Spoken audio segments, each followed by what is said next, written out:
अस्सलामुअलैकुम नाजरीन, welcome to the programme experts opinion with मैं विश मुमताज बेग। नाजरीन, इस वक्त हम सियासी गहमा गहमी जो मुल्की है उस पर भी बात करेंगे, लेकिन उससे कबल जरा बात करते चलें ईरान यूएस टेंशन के हवाले से। जंगबंदी हुई भी है, टेम्परेरी इसको कहा गया है, इसको परमानेंट एक सीज फायर की तरफ ले जाने के लिए यकीनन दोनों ममालिक ईरान और अमरीका की एक मुस्बत कोशिश की जरूरत रहेगी। लेकिन इसमें अब चाइना का एक बड़ा अहम किरदार नजर आ रहा है। चाहे हम बात करें चाइना रशिया के जो मामलात इस वक्त तय हो रहे हैं, और चाइना जो ईरान है उनके मामलात को देख लें। अब पाकिस्तान ऑलरेडी बड़ा अहमियत का हामिल है इन तमाम तर मामलात में। जंगबंदी को देख लें, एक मीडिएटर का किरदार अदा करने के हवाले से देख लें, और ये कि दोनों ममालिक के दरमियान एक सीज फायर को मजीद बहाल करने के लिए पाकिस्तान की कोशिशें और मुस्बत कोशिशें ताहाल जारी हैं। अब नाज़रीन, ये यहाँ पर 14 नुकाती मुसव्विदा ईरान की जानिब से अमेरिका को भिजवा दिया गया है। पाकिस्तान की ही हम कहेंगे कि एक सरपरस्ती में दी गई है कि पाकिस्तान का किरदार उस तरह से वाजिया हो रहा है। अब नाज़रीन, ये देखना है कि क्या वाकई अमेरिका इन जो 14 निकात है उसके ऊपर कैसा उसका रद्द-ए-अमल आता है। ईरान क्या किसी कॉम्प्रोमाइज सिचुएशन में जाता हुआ नजर आएगा, या फिर नाज़रीन अगर हम इस तरह से इस तमाम तर मामले को ले लें कि डील होना दोनों ममालिक में से किसकी इस वक्त मजबूरी बनी हुई है, किसकी जरूरत है, और कौन इस वक्त विन विन पोजीशन में है। यकीनन जब हम विन विन पोजीशन का जिक्र करते हैं तो ओवरऑल इंटरनेशनली ग्लोबली जो है वो इकोनॉमी मुतासिर हुई भी है। तो वक्त की जरूरत है कि लड़ाई झगड़े जंग और दीगर जो हम कहेंगे आपस में उलझे में हैं ये तो यहाँ पर इसको रोकने की जरूरत होगी। अब चाइना का कैसे किरदार रहेगा स्ट्रेटेजिकली, क्या आगे के मामलात को इम्प्लीमेंट किया जाता है, इसको भी प्रोग्राम में डिस्कस करेंगे। प्रोग्राम के दूसरे हिस्से में नाज़रीन हमने बात करनी है कि 28वीं आईनी तरमीम पर बातगश्त है, चेमगोइयां हैं, कयास आराइयां हो रही हैं। अभी 28वीं आईनी तरमीम के ऊपर सडनली बात क्यों शुरू हो गई, वुज़रा इसके ऊपर क्यों स्टेटमेंट्स देते नजर आ रहे हैं। नाज़रीन, इससे कबल हमने ये देखा कि 26वीं आईनी तरमीम को बड़ी उजलत में लाया गया और कहा यह गया कि इसके बैक पे काफी अरसे से काम हो रहा था, और हर सेक्टर को जो है इसमें एतमाद के तौर पर ले लिया गया है। अच्छा जी, 26वीं आईनी तरमीम आते साथ ही मंजूर कर ली, इम्प्लीमेंट करवाना शुरू कर दिया। उसके बाद 27वीं आईनी तरमीम भी बड़ी उजलत में लाई गई है। अब 28वीं आईनी तरमीम भी उसी पैटर्न के ऊपर चलती नजर आएंगी, या फिर इसमें रुकावटें होंगी, इसमें इख्तलाफात होंगे। 18वीं आईनी तरमीम को छेड़ने के हवाले से बातचीत की जा रही है, एनएफसी के मामलात हैं, नए सूबों का जिक्र है। तो ये तमाम तर मामलात हालात किस सिमत में जा रहे हैं, will discuss in today's programme. For that we have great panel today. Panel की जानिब बढ़ते हैं नाज़रीन। मोहम्मद सालिह साहब हमारे साथ मौजूद हैं, साथ ही डॉक्टर कामरान सत्ती साहब, डॉक्टर अब्दुल बासित साहब और नवाज रजा साहब भी हमारे साथ मौजूद हैं। अस्सलाम वालेकुम all of you and welcome to the programme. I will start with Mohammad Salih साहब। सालिह साहब, फरमाइएगा इस वक्त मशरिक़ वुस्ता की जो एक टेंशन है उसको किस तरह से आप वाज़ेह करेंगे, आपका क्या तज्ज़िया होगा कि ईरान और अमेरिका दोनों क्या कोई कॉम्प्रोमाइज सिचुएशन में आ रहे हैं या नहीं आ रहे? जी देखें महविश, अगर ये रिसेंटली ट्रंप का दौरा चीन जो है उसको देखा जाए तो लगता तो ऐसा है कि बहुत सारी चीज़ें जो दो बड़े G2 कहलाने वाले जो ममालिक हैं, अब तो नई टर्म ज़ाहिर आ गई है कि G2 जो ममालिक हैं उसमें से दो बड़ी जो ताकतें हैं, उसको सुपर पावर कह लें या बड़ी ताकतें कह लें, उन्होंने आपस में कुछ चंद चीज़ें जो है ना इस दौरे के दौरान डिसाइड की हैं, और उसी को देखते हुए आगे जो है वो अब एक नया प्लान ओवरऑल जो है ना पूरी दुनिया को दिया जाएगा। अगर आप ये देखें ना कि जो जंग की वजह से जो ट्रंप की मकबूलियत है उसका ग्राफ बहुत नीचे आ गया है अमेरिका में।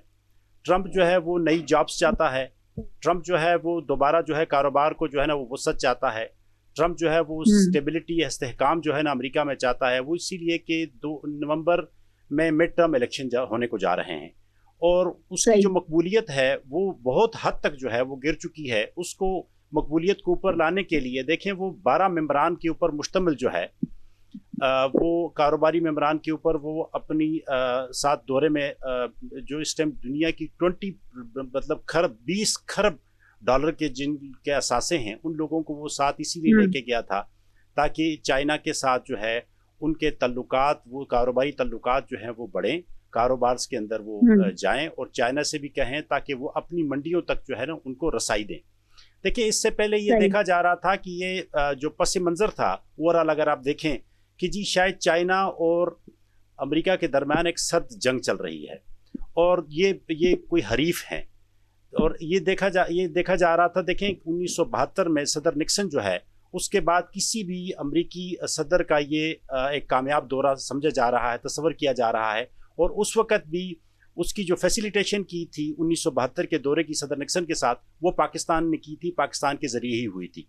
तो अगले 1-2 हफ्ते जो है ना, इसमें मज़ीद पेशरफ्त देखने को मिल रही है। वो इसीलिए कि नए मुज़ाकरात का जो आगाज़ बैकडोर चैनल के ऊपर हुआ है, और जो अपना हरमस समेत बहुत सारी बातें देखें, इसमें तो कोई शक नहीं है कि बहुत सारी चीज़ें ऐसी हुई हैं जो मीडिया को अभी नहीं बताई गई, लेकिन जो कारोबारी मामलात थे वो भी बहुत हद तक तय हुए हैं। और दोनों ममालिक ने पूरी दुनिया में अमन के लिए आगे रास्ते बनाने के लिए एक बहुत जो है ना अपने साथ एक लाइजोनिंग की है। और ये देखें ना, जो उनका मजमूई जो ये 20 खरब डॉलर के जो है ना, वो मुख्तलिफ किस्म के जो कैपिटल से रिलेटेड उनके मुआहदे हैं, वो भी अभी सामने आने हैं। तो मैं ये समझता हूँ कि जो जंग है वो यहाँ पे ईरान के साथ, तो देखें जब तक ब्लॉकेज है, अब तो ईरान ने देखें, अगर देखा जाए तो दौरा चीन से मुराद यही है कि ट्रंप ने अपनी हार मान ली है। ट्रंप जो है वो अब जंग जो है ना, वो देखें ना, अपने बहरी बेड़े उन्होंने बहुत हद तक जो है ना वो वापस मंगा लिए हैं, बहुत सारे फौजी उन्होंने वापस मंगा लिए हैं। ब्लॉकेट जो भी है उसको बहुत हद तक उन्होंने जनाब अली वो बैकअप के ऊपर चले गए हैं। तो ये अफगानिस्तान की तरह ये शायद ये सिलसिला ये कंटिन्यू रहे। इसमें मुख्तलिफ टाइम के ऊपर मुख्तलिफ यूरेनियम की अफजूदगी जो है उसके हवाले से मुख्तलिफ किस्म की मजीद सैंक्शन सायरे लगती रहेंगी, जब तक इसका कोई प्रॉपर जो है हल, जो उनके मेजर 2 पॉइंट्स हैं उसके ऊपर जो है ईरान मानता नहीं है। तो ये अफगानिस्तान की तरह एक लंबी जंग ही जाएगी। लेकिन लग ही रहा है कि सॉरी सब लंबी जंग से क्या मुराद है, इसके ऊपर भी जरा मैं आऊंगी, बट हम डॉक्टर कामरान सिद्दीकी साहब की जानिब बढ़ेंगे। डॉक्टर साहब, वेलकम टू द प्रोग्राम। फरमाइएगा, 14 निकाती मुसविदा तो चला गया है, अब क्या कुछ इन पॉइंट्स के ऊपर बात होनी है, या मुझे बताएं कि प्रॉब्लम इस वक्त आया हुआ कहाँ है। अमेरिका का कहा जा रहा है कि जंग जीत चुके हैं, ये बड़ा वाजिया हो गया। ईरान जो है वो भी जंग जीत चुका है, ये भी बड़ा वाजिया होता हुआ नजर आ रहा है, कह रहे हैं। तो ये कहने की, समझने की और दिखाने की बातों में मुझे बताएं कि ग्राउंड रियलिटीज क्या है। शुक्रिया महविश। देखें कि जो ट्रंप साहब हैं, उन्होंने शुरू से लेके जो अंदाज अपनाया था वो धमकियों का था, और धमकियां भी ये थी कि हम इंफ्रास्ट्रक्चर को तबाह करेंगे, और सिविलियन जो लोग हैं उनके ऊपर उन्होंने उनका भी एक तरह का मैसेकर किया है, बिल्कुल इजराइल की तरह, चूंकि इजराइल उनके साथ शामिल था। और ट्रंप साहब जो हैं वो शुरू से लेके आज दिन तक जो ज़ायनिस्ट लॉबी है उसके असरात के इतने ज़्यादा असीर हुए हैं कि उससे बाहर निकल के वो सोचने के लिए तैयार नहीं है। अमेरिकन अवाम क्या चाहती है और अमेरिका का इंटरेस्ट होता है, उसको इस चीज़ की भी कोई परवाह नहीं है। वो सिर्फ और सिर्फ ये चाहते हैं कि जो ज़ायनिस्ट लॉबी जिसके कंट्रोल में वो हैं, जो उनकी मीडिया कैंपेन चला रही है, कांग्रेशनल अभी जो इंतखाबात हुए हैं, तो जिन लोगों ने 31 बिलियन डॉलर तक फंडिंग की है, वो फंडिंग करने वाले भी सारे वही थे जो ज़ायनिस्ट सोच के लोग थे। वो तो कभी भी नहीं चाहते कि ईरान और अमेरिका के दरमियान कोई ऐसी डील हो कि जिस डील के नतीजे में इस खित्ते के अंदर इस्तेकाम आए और ईरान को उसका कोई ना कोई फायदा मिले। वो तो ये चाहते हैं। लेकिन दूसरी तरफ ये भी है कि जो अमेरिका है उसकी मजबूरियां हैं। उसकी मजबूरियां ये है कि अगर वो इस पे कोई डील नहीं करता और वो इस तरह से स्टेलमेट रहता है, तो उसके नतीजे में अमेरिका को सबसे बड़ा नुकसान ये होता है कि चाइना और अमेरिका के ताल्लुकात अच्छे नहीं हो सकते, क्योंकि वहाँ से जितना ईरान से तेल आता है, आपको पता है 90% वो चाइना खरीदता है, और चाइना की जो पूरी इंडस्ट्री है, वो पूरा जो उसका इंजन है वो ऑयल बेस्ड है, ऑयल डिपेंडेंट है। तो चाइना को राजी रखना भी अमेरिका के लिए बहुत ज़रूरी है, और उसकी बड़ी वजह ये है कि जो रेयर अर्थ हैं और इसी तरह से जो सेमीकंडक्टर्स हैं कि जो चाइना अमेरिका को प्रोवाइड कर रहा है, उसके बगैर अमेरिका के लिए आज दुनिया के साथ आगे चलना वो एक तरह का नामुमकिन हो गया है। तो ये अमेरिका की बहुत बड़ी मजबूरी है। और बावजूद इसके कि ईरान में अमेरिका को शिकस्त हुई, बावजूद इसके कि चाइना ने अमेरिका के साथ किसी भी तरह का कोई कॉपरेशन नहीं किया ईरान अमेरिका वॉर में, उसके बावजूद प्रेसिडेंट ट्रंप जो हैं वो चाइना में आए, और चाइना में आके तो लग यही रहा था कि पहले जैसे वो कह रहे थे कि मैं स्ट्रेट ऑफ हर्मुज को खुलवा के जाऊंगा और फतह हासिल करके जाऊंगा ताकि मेरी बॉडी लैंग्वेज ज़्यादा अच्छी हो। लेकिन वहाँ पे हमने ये देखा कि दौरे के दौरान भी जो चीनी सदर हैं और चाइना है, उन्हीं की डोमिनेटिंग पोजीशन वहाँ पे रही है। और इसमें एक दो बातें और भी हैं कि चाइना ने अभी जो अमेरिका के साथ चाइना के अच्छे ताल्लुकात हुए हैं, तो मेरे ख्याल में कि मुल्कों के दरमियान दुश्मनी उस तरह की नहीं होती कि जैसे हम समझ रहे होते हैं कि वो हर तरह का ताल्लुक ख़त्म कर देते हैं, बल्कि तमाम मुल्कों के अपने अपने मुफादात होते हैं, और हर मुल्क अपने मुफाद को सिक्योर करने के लिए दूसरे के ऊपर दबाव डालता है। जैसे अमेरिकी सदर आए तो अब देखेंगे जब दौरे से वापस गए तो ताइवान के हवाले से जो उनका स्टांस था वो बिल्कुल बदल गया, और वो ये समझ रहे हैं कि जो ताइवान है वो चाइना का हिस्सा है, और ताइवान के साथ अगर अमेरिका कोई आम डील भी करता है तो उसकी वजह से चाइना के तल्लुकात के ऊपर बहुत बुरे असर पड़ेंगे और अमेरिका को उससे बाज रहना चाहिए। तो चाइना ने तो बहुत कुछ हासिल किया है इस दौरे से। अब अमेरिका ने क्या हासिल किया है, तो अमेरिका का मेन हदफ ये था कि अमेरिका ईरान जो एक स्टेलमेट है, जो डील नहीं हो रही, तो चाइना कोई रोल प्ले करे ताकि इनके दरमियान डील हो। और उसके लिए जो सबसे बड़ी बात, साथ में ये भी फरमाना है, क्लियर करते चलें कि ये मुआहिदा होना, ये डील होना किसकी मजबूरी भी है और किसके लिए सबसे ज्यादा जरूरी है इस वक्त। देखिए वो इंग्लिश में कहते हैं कि when you have nothing to lose you are the bravest. Iran के पास तो लूज करने के लिए, खोने के लिए कुछ नहीं है, वो तो पहले खो चुका है, और उसने जो कुछ हासिल करना था वो पाबंदियों की वजह से हासिल नहीं कर पाया। तो अगर कोई खो रहा है या जिसने खोया है तो वो अमेरिका ही है कि जिसने अपनी जो यूनिपोलैरिटी बरकरार रखी हुई थी वो उसने खोई है, और खुद चाइना में जाके तस्लीम किया है कि दुनिया जो है वो मल्टीपोलर है, और हर कोई मुल्क जो है वो दूसरे मुल्क का हाकिम नहीं बन सकता, तमाम मुल्कों ने मिल के मामलात को आगे लेके जाना है। तो नुकसान या मजबूरी जो है वो तो अमेरिका की थी, और अमेरिका ही चाहता है कि ये डील क्लोज हो। लेकिन मीडिया में या जो 14 नुकात ईरान ने भी अमेरिका को दिए हैं, तो सबसे ज्यादा जो डोल पीटा जा रहा है कि न्यूक्लियर जो इशू है उसके ऊपर जो है वो डेडलॉक है। ये बात बिल्कुल गलत है। न्यूक्लियर इशू के ऊपर कोई डेडलॉक नहीं है। अगर डेडलॉक है तो स्ट्रेट ऑफ हॉर्मुज के ऊपर जो ईरान का स्टांस है, ओके, ईरान की जो सुप्रीमेसी है उसके ऊपर डेडलॉक है। और अमेरिका जो है वो ये चाहता है कि वो चाइना को स्ट्रेंगुलेट करने के लिए, चाइना को इन्फ्लुएंस करने के लिए, और स्ट्रेट ऑफ हॉर्मुज के ऊपर अमेरिकी मुदाखलत को एक बार्गेनिंग चिप के तौर पे इस्तेमाल करे और चाइना के साथ मामला तय करे। लेकिन ईरान ये चाहता है कि वो स्ट्रेट ऑफ हॉर्मुज के ऊपर बिला शिरकत गैरे अपनी जो बालादस्ती है वो कायम रखे, ओमान को भी साथ मिलाए, और अमेरिका के जो थ्रेट्स हैं वो खत्म हो। और मुझे ये लग रहा है कि जिस दिन स्ट्रेट ऑफ हॉर्मुज के ऊपर इनका मामला तय हुआ उसी दिन इनकी जो डील है वो मुस्तकिल हो जाएगी। रशिया भी उस डील में स्ट्रेट ऑफ हॉर्मुज के ऊपर जो ईरानी कंट्रोल है उसमें ईरान के साथ है, और चाइना भी उसके साथ है। अगरचे ईरान के जो वज़ीर खारजा है उन्होंने ये दावा भी किया है कि चाइना ने ये तस्लीम किया है कि स्टेट ऑफ हॉर्मुज के ऊपर जो ईरानी कंट्रोल है वो उसको सपोर्ट करता है। अगरचे चाइना की तरफ से कोई स्टेटमेंट आना बाकी है, लेकिन जो मेन इशू है वो स्टेट ऑफ हॉर्मुज का है। न्यूक्लियर बिल्कुल भी नहीं है। इसके ऊपर ईरान शुरू से लेके कितने प्रोग्रामों में बात है वो बिल्कुल क्लियर है कि वो न्यूक्लियर हथियार नहीं बनाना चाहता, ना उसका प्लान है। लेकिन उसकी आज़ूदगी के लिए तो वो कह रहे हैं कॉम्प्रोमाइज नहीं किया जाएगा। जस्ट अलाउ मी कि मैं डॉक्टर साहब की जानिब बढ़ूं। डॉक्टर अब्दुल बासित साहब की जानिब।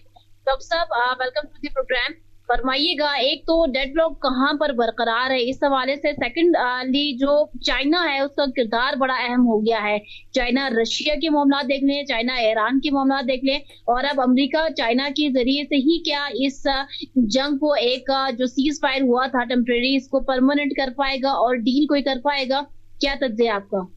जी, सबसे अहम बात तो ये है कि देखा ये जाता है कि एक वाकया या एक चेन ऑफ इवेंट्स, उससे पहले की सूरत हाल और उसके दौरान की सूरत हाल, उसके बाद की सूरत हाल क्या है। ये बात बिल्कुल वाज़ेह है कि जब अमेरिका हमलावर हुआ है ईरान के ऊपर इजराइल के साथ, तो उस वक्त तो उसके दावे ये थे कि रजीम चेंज होगा, मैं ईरान की जो बाशिंदे हैं, ईरान के अवाम हैं, उनको जो है ना वो गुलामी के योग से निकालूंगा, और बस हम तो वहाँ जाएंगे तो पूरा ईरान निकल आएगा, और बस वो तो फिर ट्रम्प जिंदाबाद के नारे लग रहे होंगे। ऐसा कुछ नहीं हुआ। दूसरी बात ये कि यकीनी तौर पर ईरान का नुकसान हुआ है। जाहिर है कि सबसे बड़ा लॉस तो आयतुल्ला खामेनेई और उनके खानवादे का है, लेकिन सारी टॉप लीडरशिप जो है ना उसने अपने आप को कुर्बान किया। और फिर इस सारे के बाद ट्रम्प का स्टांस क्या था कि जी हम जो हुर्मुज को खुलवाना चाहते हैं। उसके ब्लॉकेट से पहले तक उसका ये ख्याल था कि हम खुलवाना चाहते हैं।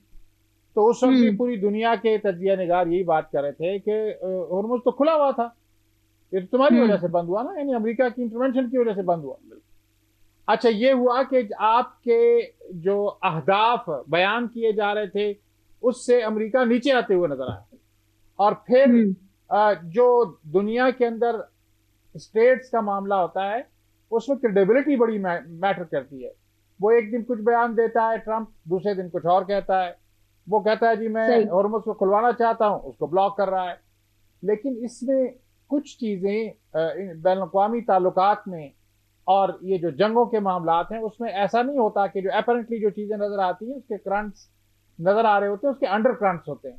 और अंडर करंट्स यही हैं कि अमेरिका ने, ट्रंप ने ये कोशिश की कि वो चाइना का नाश्ता हर तरफ से बंद कर दे। उसने देखा कि जहाँ जहाँ से जा सकता था ऑयल, और वो उसकी ज़ाहिर है कि बैकबोन है चाइना की, उस पर उसने अटैक किया है।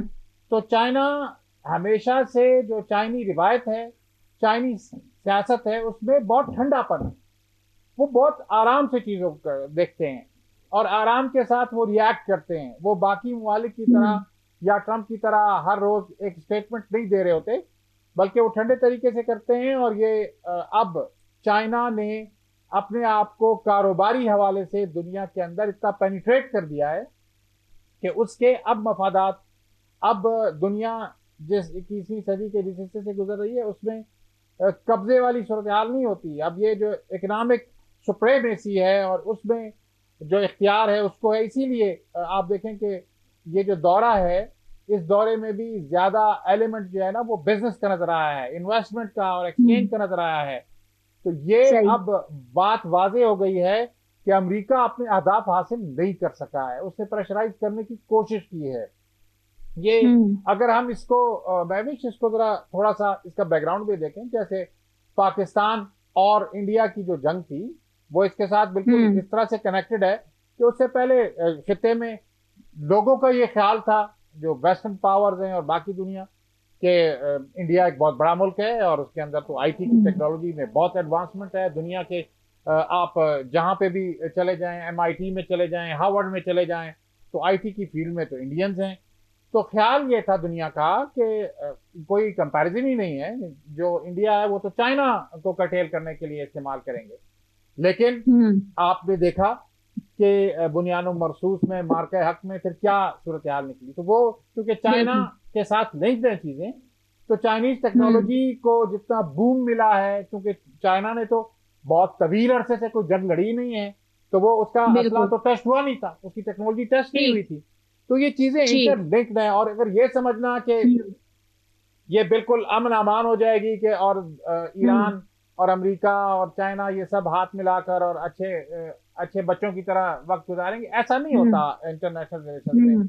वो अपने अपने स्टेट्स बरकरार रखते हैं और इस वक्त के ईरान और अमेरिका के जो स्टेटमेंट्स हैं। लेकिन डॉक्टर साहब, in international relations we can say कि there is no permanent friendship, there is no permanent enemies. तो फिर ये तवक्को तो की जा सकती है कि ये सब जो है वो आपस में मिलकर बैठ भी सकते हैं। नहीं, आपस में तो मिलकर बैठे हुए हैं ना, यानी बैठ तो रहे हैं ना। यानी ईरान के साथ भी बराह रास्त जो पाकिस्तान ने जो फैसिलिटेट किया और वो आपस में बैठे हैं। और चाइना का दौरा इस सारे के बाद ये तो बता रहा है कि ये इंगेजमेंट तो है, लेकिन वो इंगेजमेंट की नौयत क्या होगी, वो इस मौके पर अपने अपने जो पत्ते हैं उनको कुछ को छुपा के रखा है साहिब मालिक ने, कुछ को वो वन बाय वन सामने लाते हैं और देखते हैं क्या रिएक्शन है और उसके बाद क्या सूरत हाल हवैदा होती है। जी नवाज साहब, बहुत शुक्रिया ज्वाइन करने के लिए। फरमाइएगा, 14 नुकाती मुसव्विदा भी चला गया है आगे, और क्या अब जो है वो मामलात की दुरुस्तगी के हवाले से कोई अहम इक़दाम उठाए जा सकते हैं या नहीं? देखिए जी, मेरे ख्याल में अमेरिका को सारे लोग जो अंडर एस्टिमेट करते हैं, पाकिस्तानी जितने हैं उनका तजिया यही होता है कि जी अमेरिका तो भाग रहा है, अमेरिका जो है वो अब जंग से जान छुड़ाना चाहता है और ईरान जो है वो उसको आगे लगा लिया है। देखें, अमेरिका के मफादात हैं, अमेरिका किसी कीमत पर ये ना तो अपनाए और मत से पीछे हटेगा और ना ही वो ईरान को इस बात की इजाजत देगा कि वो एटमी हथियार ना बनाए, किसी सूरत में उसको इजाजत नहीं देगा। तो ये हमारे गए हुए हैं, हमारे वजीर ईरान गए हुए थे जी। देखिए मेरी बात सुने, कहने की बात और होती है, ईरान किसी से डरता नहीं है, ईरान जब चाहेगा बना लेगा। इसलिए एक बार जो हमला हुआ, रोज हमला नहीं किया जा सकता ना, ईरान पर हमला रोजाना चढ़ाई करने के लिए अमेरिका आ जाए, दुनिया भी देगी ये क्या तमाशा है। मेरा ख्याल ये है कि अमेरिका चाहता है कि पाकिस्तान जैसे मुल्क से के जरिए किसी न किसी तरह ईरान को इस बात पर आमादा कर लिया जाए कि उसकी शराइत को तस्लीम कर लिया जाए। मुझे जहां तक मुझे नजर आता है कि ईरान में जो हुकूमत जिन लोगों के पास है वो पासदाराने इनकलाब के से ज्यादा उनके जो है ना उनके पास ज्यादा ताकत है, और जो वो फैसला करते हैं उसको हुकूमत सारी तस्लीम करती है। जब तक पासदाराने इनकलाब इस बात पर आमादा ना हो जाएंगे कि वो अपना हॉर्मुज़ में सरेंडर कर जाए, या ये जो एटमी कुव्वत का जो मामला है इस पे वो कहीं को कॉम्प्रोमाइज कर ले, तो झगड़ा रहेगा। और वो जो बार कि आप इतने दिन रह गए, अभी उतने दिन हो रहे हैं, मुमकिन है उसमें फिर एक्सटेंशन आ जाए, क्योंकि उसमें मुदाखलत होती है, पाकिस्तान की भी मुदाखलत होती है, और जो अरब मुमालिक हैं जिनमें सऊदी अरब शामिल है, कतर शामिल है, को मद्देनजर रखते हुए क्या कोई कॉम्प्रोमाइज के चांसेस हैं किसी जगह पर? कॉम्प्रोमाइज हो जाएगा जी। देखिए मेरी बात, अल्टीमेटली तो जंग कहीं भी हो, कुछ भी हो, अल्टीमेटली देखो ना, अमेरिका तो आप कहना को पूरा एक दुनिया का एक मतलब नंबरदार है, आप उसका लफ्ज सख्त इस्तेमाल नहीं करना चाहता, पूरी दुनिया की ताकत उसके पास है, उसके सामने ईरान बेचारा क्या करे। वो जो चीन है और वो जो रूस है वो भी खुलकर तो नहीं हमायत करते ना ईरान की, वो भी ये चाहते हैं कि अपनाए हॉर्मुज़ खुली होनी चाहिए। वो तो नहीं चाहते कि यहाँ पर ईरान का कंट्रोल हो जाए, वो ये भी नहीं चाहते कि ईरान उनके साथ बराबर का खड़ा हो जाए एटमी कुव्वत में। ये सारे मुल्क चाहते हैं कि ईरान और अमेरिका के दरमियान लगा रहे कोई ना कुछ शोर शराबा लगा रहे, कोई ये इनकी जंग भी हो या एक दूसरे से तरक्की हो, तो कम से कम इसकी तरफ रजू करें। मेरा ख्याल है कि वो अमेरिका को इतना नहीं दबाएंगे कि अमेरिका मजबूर हो जाए पीछे हटने पर। अमेरिका का जो दौरा हुआ है वो कह रहा है कि मेरा बड़े दौरा कामयाब रहा है। जाहिर है ईरान के बारे में तो कोई ऐसा ऐलान नहीं किया उन्होंने, कहा ये होना चाहिए, लेकिन अंडर हैंड तो कोई ना कोई बात तय हो जाएगी। ईरान को यकीनन चीन मजबूर करेगा कि वो कुछ बातें मान ले। अब इसमें टाइम लगता है, देखें क्या है, लेकिन अगर बदकिस्मती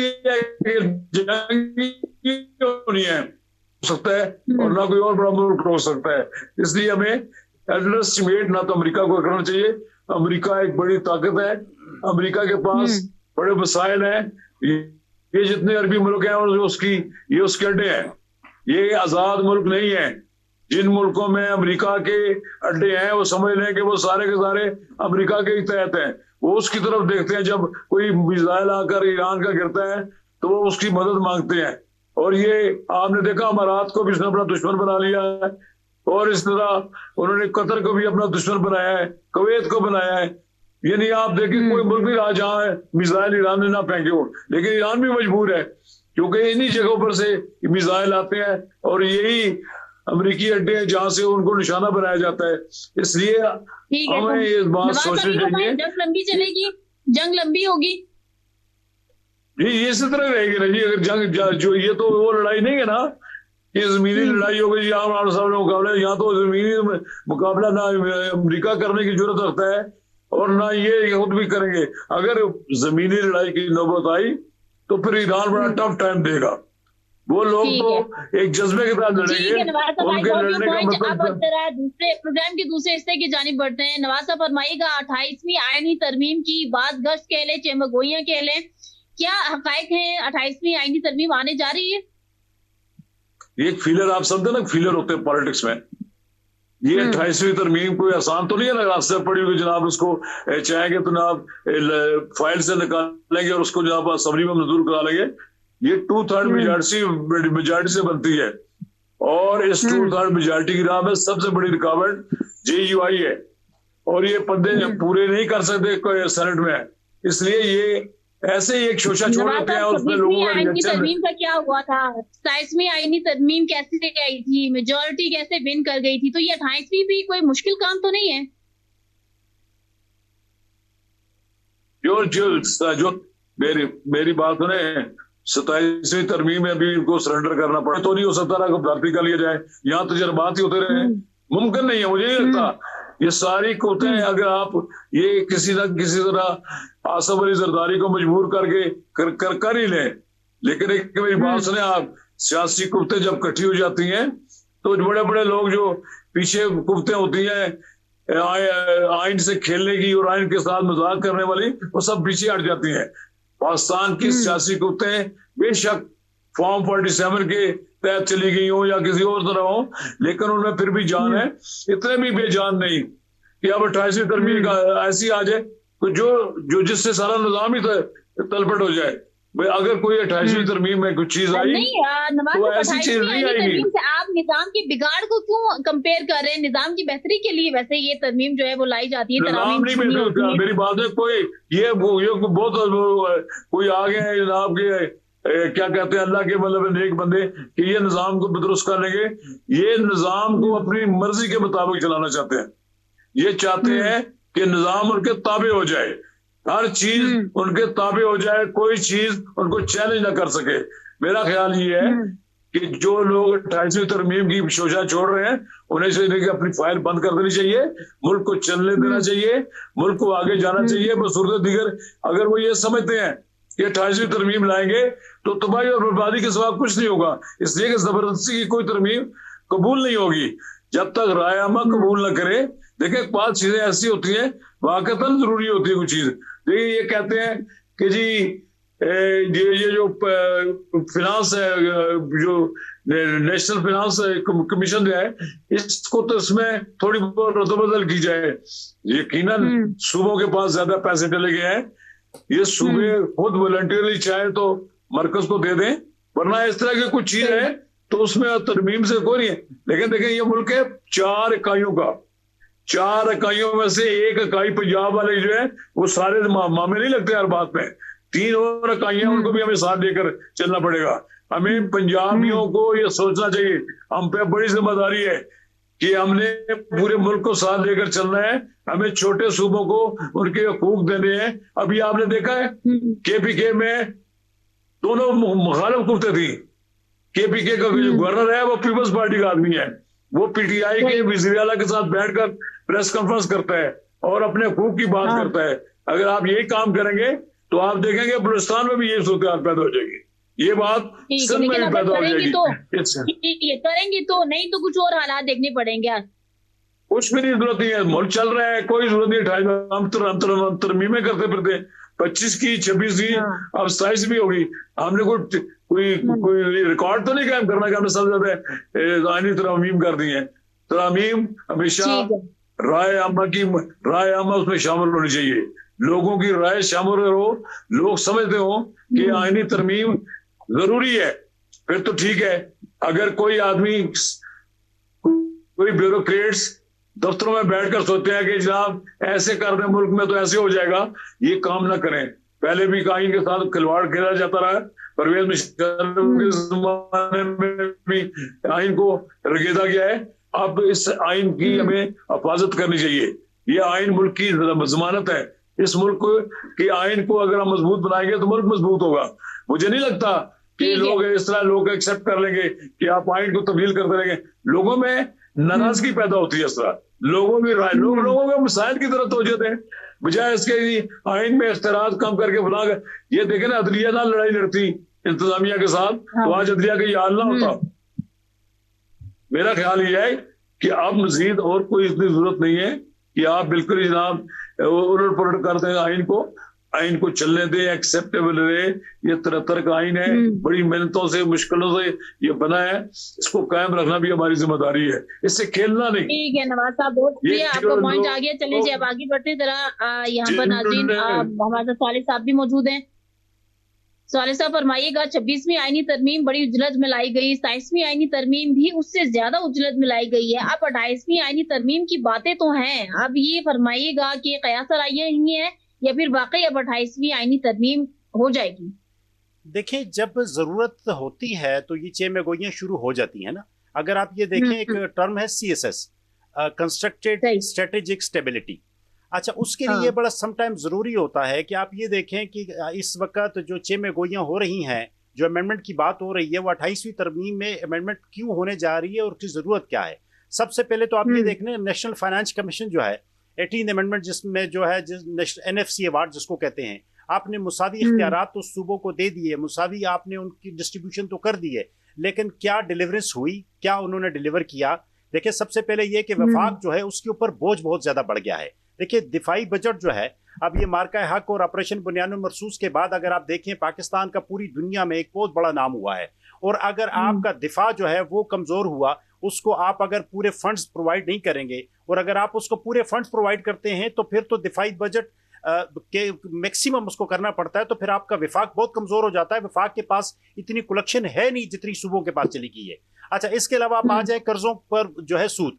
देखिए कर्जे जो डेवलपमेंट के लिए गवर्नमेंट ऑफ पाकिस्तान लेती है, IMF से हो गए, बाकी मुख्तलिफ किस्म के जो बैंक से इंटरनेशनली उनसे जो ली जाती हैं, उसके ऊपर जो सूद है वो भी विफाक को देना पड़ता है। इसके बाद अगर आप आ जाएं BISP Benazir income supports programme जो है वो 700 अरब रुपए का सालाना पैकेज है जो विफाक को बर्दाश्त करना पड़ता है, और हर साल 20% जो है वो बढ़ जाता है। अब इस दफा वो 840 अरब रुपए जो है वो भी विफाक को ही देना पड़ेगा। लेकिन क्या विफाक इस कदर कलेक्शन कर पाया है इस साल, जो इस वक्त पूरी दुनिया के हालात है, अपनाए हरमज और बहुत सारे और जो चैलेंजेस हमारे सामने हैं। अच्छा, इसके अलावा अगर आप चाहें देखें मकामी जो हुकूमतें हैं उनको मजीद मजबूत करना है, वो भी इसमें शामिल है। अच्छा, आर्टिकल 140A के तहत जो है बल्दियाती जो इदारे हैं उनको आइनी व माली जो तहफ़्फ़ुज़ है वो देना बहुत ज़्यादा ज़रूरी है। अच्छा, आबादी के ऊपर जो कंट्रोल है वो सूबे नहीं कर पाए, बल्कि सूबे उसके लिए कोई मैकेनिज्म ही नहीं बना सके, और वो भी विफाक के पास आना बहुत ज़्यादा ज़रूरी है। इसके अलावा जो तालीम का है, तालीम भी विफाक के पास आनी ज़रूरी है। वो इसीलिए कि तालीम का जो निसाब है उसका मुसावी होना जरूरी है। ये फरमा दीजिएगा कि क्या गारंटी है कि ये तमाम जो शोबे हैं या अगर जहाँ फेडरल में चले जाएंगे तो फिर ये बिल्कुल जो नहीं एक्यूरेट काम डिलीवर करके देंगे आपको?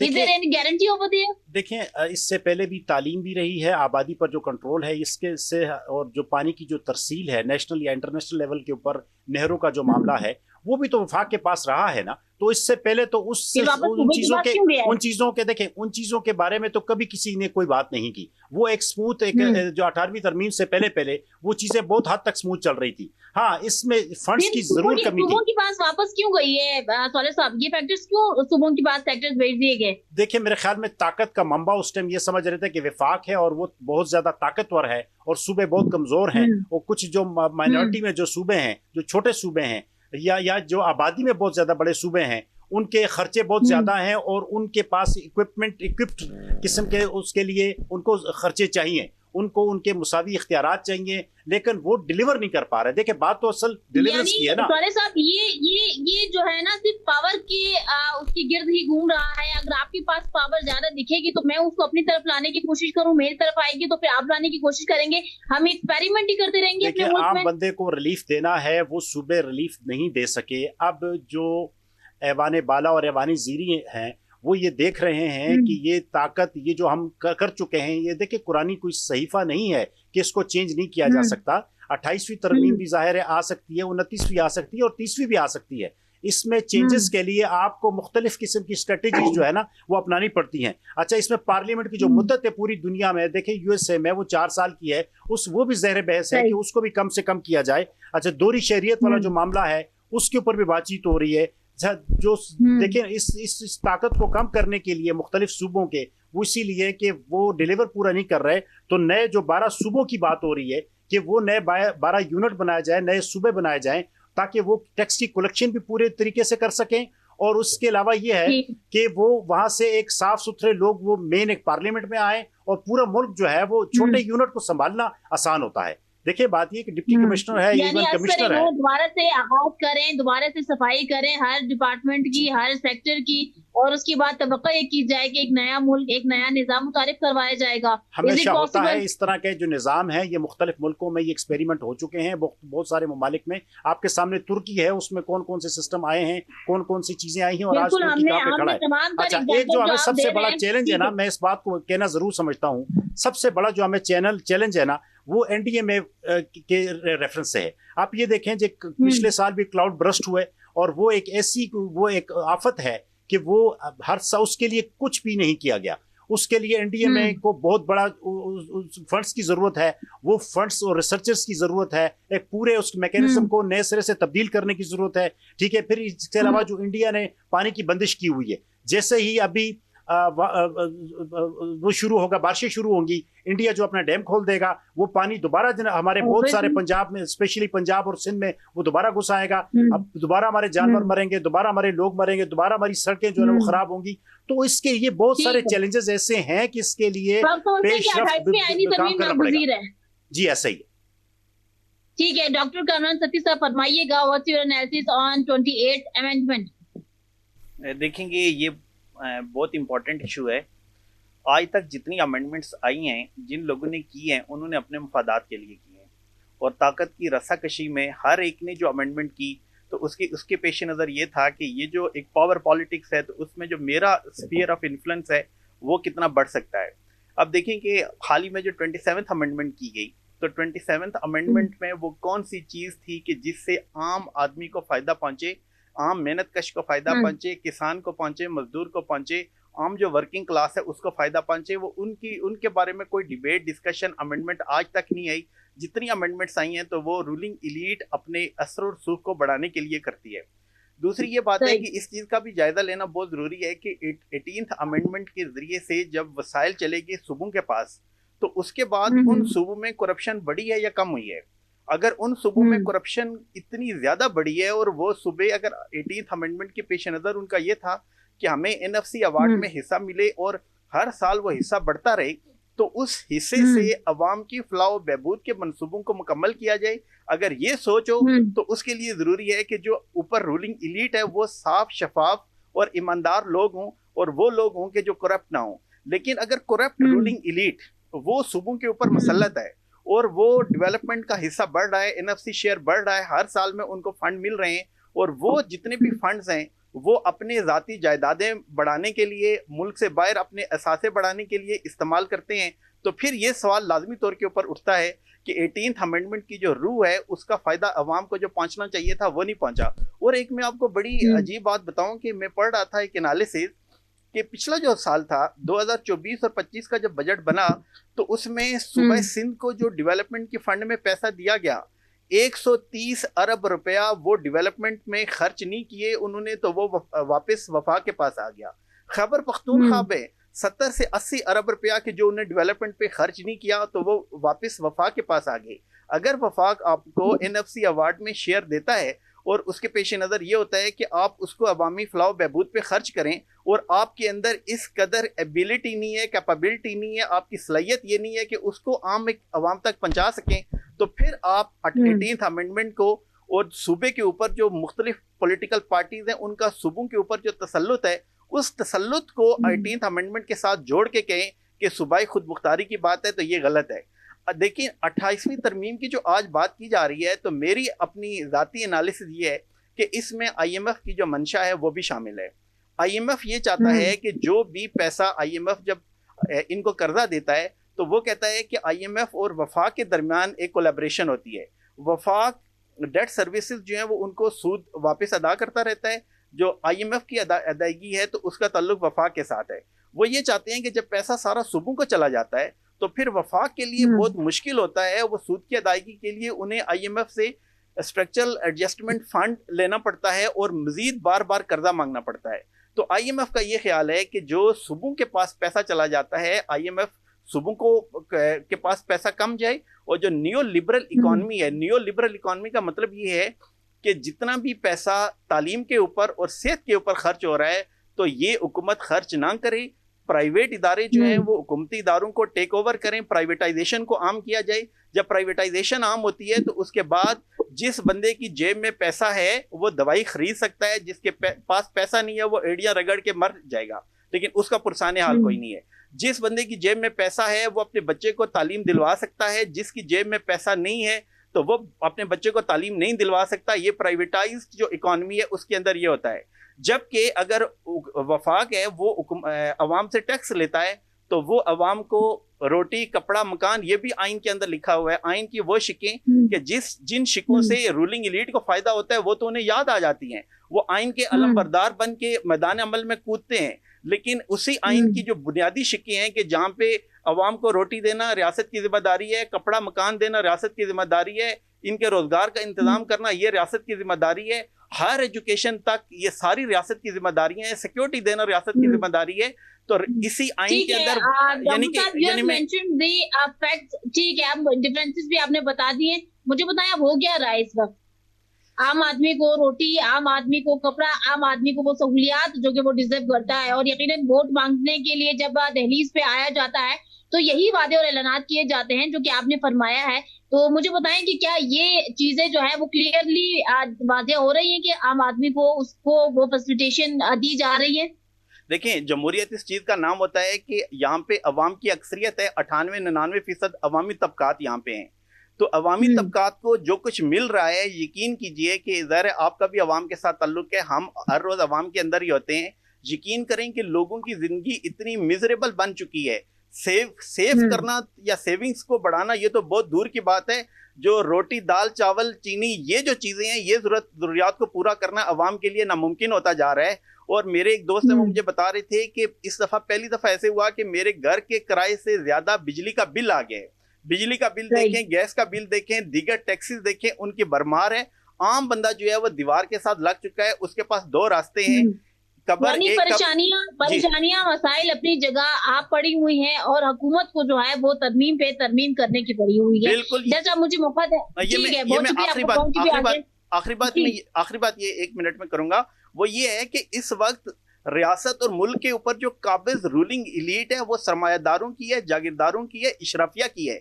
सरमायादार, जागीरदार, इशरफिया जब जिस मुल्क में रूल करते हैं वहां पे जो आइन बनता है वो उनको तहफ़्फ़ुज़ देता है, जो अमेंडमेंट लाई जाती है वो उनको तहफ़्फ़ुज़ देती है। अवाम के लिए कुछ नहीं होता, अवाम के लिए जो कुछ होता है वो आइन में लिखा हुआ है, जिसके ऊपर आज तक 1% भी अमल दरामद नहीं हुआ। ठीक है, डॉक्टर अब्दुल बासित साहब फरमाइएगा what you comment on 28th amendment, और मुझे ये भी फरमाइएगा कि क्या सियासी जमातें वाकई कोई मेजोरिटी इसमें दिखा पाएंगी, रजामंदी दिखा पाएंगी? स्पेशली पीपल्स पार्टी तो जो 18वीं आईनी तरमीम है उसके ऊपर बात ही नहीं करना चाहती। देखिए, असल में ये बात समझने की यूं है कि पाकिस्तान का जो आइन है उसको आइन बनाने वालों ने इसको बहुत आसान अमेंडमेंट का रास्ता नहीं रखा। ऐसा भी नहीं किया कि बिल्कुल तरमीम हो ना सके, और इस तरमीम को आसान भी नहीं रखा। दुनिया के जो आइन हैं उनमें मुख्तलिफ टेंडेंसीज होती हैं। उसकी वजह यही थी कि ये एक ऐसा नहीं है, मल्टी एथनिक जो है ना पाकिस्तान के अंदर सोसाइटी है, और इसी तरह से हमारे यहाँ ये भी नहीं है कि कोई वन पार्टी रूल है। हमारे यहाँ मल्टी पार्टी सिस्टम है, और अब तो बहुत अरसे से मुख्तलिफ स्टेक होल्डर जो है ना वो डेवलप हो गए हैं। या ये बात समझने की है कि आइन में तरमीम तो की जा सकती है अगर उसकी जरूरत हो, और दूसरी बात ये कि आइन में तो ये हम अब 28वीं तरमीम की बात कर रहे हैं, लेकिन आप देखते हैं कि जो आइन जब बना था तो आइन को बनाने वाले जुल्फ़िकार अली भुट्टो, उन्होंने खुद जो है ना उसमें 7 तरमीमें कर ली, और लेकिन पॉपुलर कौन सी हुई? 8वीं तरमीम जो ज़िया के ज़माने में आई, और फिर 8वीं के बाद जिसका नाम लिया जाता है वो 18वीं तरमीम है। इसका मतलब है कि ये कोई मेजर टर्निंग पॉइंट्स हैं।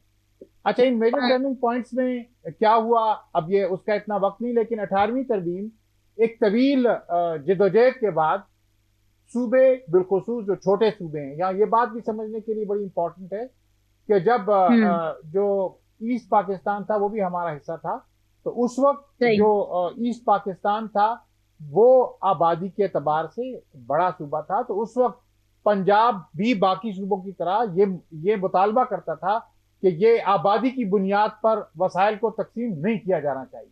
लेकिन जब ये आज का एक तो नया पाकिस्तान है ना, एक नया पाकिस्तान उस वक्त बना कि जब हमसे हमारा आधा मुल्क जो है वो चला गया, और उस वक्त की लीडरशिप ने कहा कि हम अब नया पाकिस्तान बना रहे हैं। तो नए पाकिस्तान में फिर ये क्या हुआ कि स्टांस बदल गया। पंजाब जो पहले बाकी सूबों के साथ इस बात में शरीक था कि एक और पाकिस्तान का उस वक्त का हिस्सा, उसकी चूंकि आबादी ज़्यादा थी, उसके बाद से पंजाब ने ये स्टांस लेना शुरू किया कि आबादी के हिसाब से फंड्स मिलने चाहिए। तो ये एक बड़ी तवील जो है ना इसमें सूबाई खुदमुख्तारी की तहरीकें शामिल हैं जो फिर जाके कल्मिनेट हुई हैं। एक सूबे को यानी उसके नाम की शनाख्त मिली है जो अंग्रेज जो है ना वो NWFE बना के चला गया था। 18वीं तरमीम एक बहुत अहम तरमीम है। ऐसा नहीं है कि ये कोई इन टोटो ही सब चीजें होती हैं। यकीनन 18वीं तरमीम से सूबों को बहुत सारे इख्तियारात और माली वसाइल जो उनका बहुत तवील अरसे का मुतालबा था वो उन्हें मिले हैं। इसके साथ साथ स्टेरिक लगा हुआ है, और वो स्टेरिक यकीनन ये है कि कैपेसिटी बिल्डिंग नहीं हुई है। और दूसरी तरफ ये है कि हमारे यहाँ जो ताकत के महवर हैं, वो ताकत के महवर भी जो सियासतदान हैं उनको एक खास हद तक ढील दी जाती है, हुकूमतें बनती हैं और उनकी बहुत सारी करप्शन से सरफे नज़र किया जाता है। और इस बहस में सिर्फ ये कहना कि सूबों के अंदर जो कुछ हो रहा है वो तो उसके अंदर जो है ना वो मामलात ऐसे हैं कि इंतजामिया का मामला है और कैपेसिटी का मामला है, वो एज ए होल पूरे पाकिस्तान में ये मामलात मौजूद हैं। रही ये बात कि जैसे आपने महविश कहा था कि जिस तरह से ब्रिस्कली 26वीं 27वीं तरमीम हुई और वो तरमीम किसी वक्त भी उस पैटर्न पर हो सकती है, लेकिन जो संजीदगी की बात है वो ये है कि इस वक्त ये बात वाजे नहीं है कि आया नए सूबे आ रहे हैं। वो बात भी एक तरफ से बहुत सारा उसमें मामलात पिन्हा है। दूसरी तरफ से एनएफसी अवार्ड को छेड़ना, एनएफसी अवार्ड छेड़ने से क्या जो सूबे पहले ही महरूमी का शिकार हैं वो उनका स्टांस क्या होगा, ये बहुत इंपॉर्टेंट है। और फिर ये इसको ओवरऑल ये देखने की जरूरत है कि इस वक्त दुनिया जंग की सी हालत में है, फिर हमारा खित्ता जंग की सी हालत में है, और इसमें मैं नहीं समझता कि कौम को किसी भी हवाले से तकसीम करने की जरूरत है, यकजा रहने की जरूरत है। मुझे ये भी हमारे वक्त कम रह गया डॉक्टर साहब, सियासी जमातों का इत्तेहाद हो जाएगा दोबारा से इस अगर ये तरमीम लाई गई तो? मेरा ख्याल है, देखें इसकी टाइमिंग देखें, बजट आने वाला है, बजट के वक्त इसको छोड़ा गया है, और अब जो इस वक्त का गवर्नमेंट का और स्टेट का स्ट्रक्चर है उसके अंदर पीपल्स पार्टी एक बड़ा स्टेक होल्डर है, उसको बहुत सारी बार्गेनिंग करने का मौका मिलेगा, और फिर कहा जाएगा कि इसको बजट एक दफा पास होने दें, और बजट पास होने के बाद मुझे लगता यह है कि इस पर डिबेट की जरूरत है, और सूबों को और उनके अवाम को इस पर एतमाद में लेने की जरूरत है।